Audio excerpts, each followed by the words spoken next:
All right, everybody, here we are. We're at a pond. You can choose any body of water you want to do this sampling, but I am here with Mr. Christopher Matlack, biologist extraordinaire. And he is going to show us a few things about sampling in the pond so that you can collect some critters. Christopher, Mr. Matlack? Yes, well, if you would just get a bucket, and if you have nets or anything like that, that would be helpful. And what you want to do is get some water samples and then some mud samples, and we'll see if there's any critters in any of those. So that's what you want to do. If you don't have a net, you could just grab anything in your house where you could pick up stuff, you know, some Tupperware or a cup, whatever you can find. So we'll bring all that down and check out this awesome pond.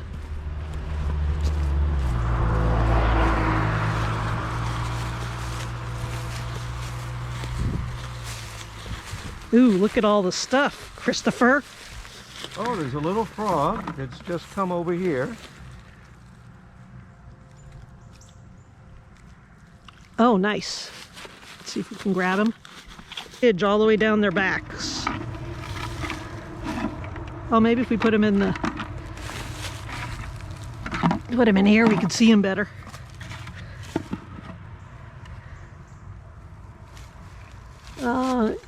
Little baby. Yeah. Just this year. And instead of the ridge going down around the ear, the little tympanum, it goes all the way down. The little green under the chin, you can't see it in that view. See if I can get him. He's very feisty.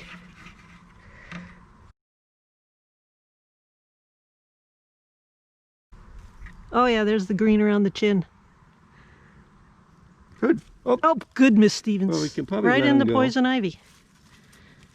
Oh, there he goes. There he goes. We'll let him Okay, go we'll back. let him go. We'll try to push him in that direction. He knows where to go. There he goes. He's almost there. So what you'll want to do is get some water, and if the water has some plants in it, so much the better. That's going to hopefully have some invertebrates and some plankton. The frog is... Oh yeah, he's happily back in his home. I'm wearing boots. As you can see, you guys might have some rubber boots. This sample, what's interesting is when the sample is dirty like this, i.e. sediment, there's actually a lot more stuff in it, and I just happen to have some Oh yeah, there's some tadpoles in there.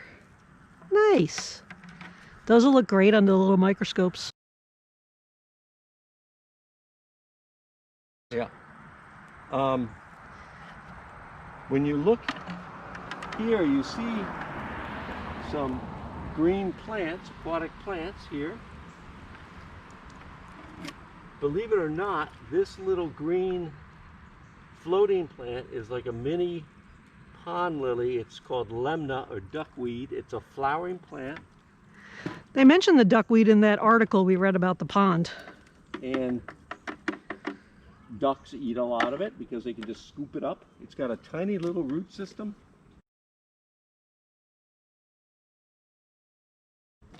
I've never seen the flower, but it's a flowering plant, so it just must be really small. And people think it's algae, but it's actually all those little green specks that are right there floating in the water. Oh, there's also, you can see some larval things. Oh, we've got, I'm trying to remember what type of, this guy right here. Oops, sorry. Oh, there's those. But there's also, there's all kinds of stuff in there. Whirligigs and water boatmen perhaps. So there is some good stuff floating. You never know, you just get it and you bring it back and you look under a microscope or with a hand lens. And the only issue is how deep you go when you step in there. You also might see some insects that are zipping around. Oh, big frog over there. Huge frog. Must have been a bullfrog. In the pond, that actually gives these organisms cover, shade, protection from both other aquatic organisms and from above from birds. So if they're underneath there, they often are more protected. So what I like about this little pond is it looks a lot like a tropical pond. Oh, It does. Oof. All kinds of activity Yeah. here. it's that green frog again. So, you know, when you choose, you might not have a pond like this at home, but any sort of water body you could go to. Yeah, a stream will work, and even if you're in an area with salt water or an estuary, even that will have diatoms and a number of plankton. An estuary being anywhere where salt water meets fresh and fresh water sort of come together.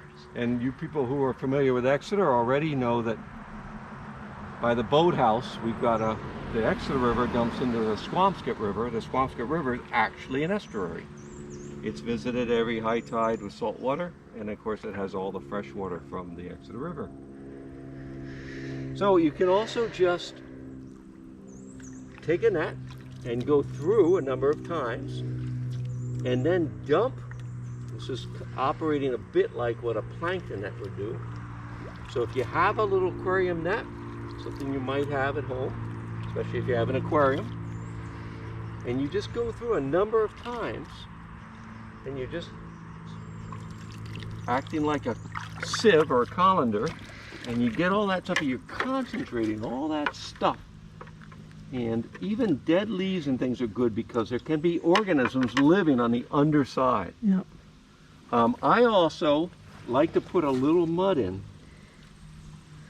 because there are not a lot, because it will obviously fill your water with sediment, but some, because there are organisms that will just be in there. Ms. Stevens, anything else to add here No, with your GoPro? I don't think so. It's a lovely day out here. It is. So we've got some mud. We have some aquatic plants, both the Anacris or Elodie or whatever it is, and the Lemna. Oh, here's our frog again. Boop. We have. Oh, as we're walking around here, Mr. Matlack has just discovered some raccoon prints. So notice how the prints look like little fingers, and raccoons and opossum will show you fingers, but an opossum has a rear thumb that goes right out like ours. So if you have all the fingers in a row in front, then it's a raccoon.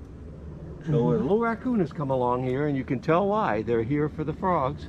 They're here if there are any mussels or clams.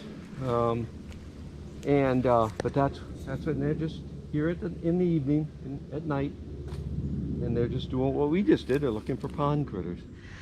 Great. Okay, well, back to the lab.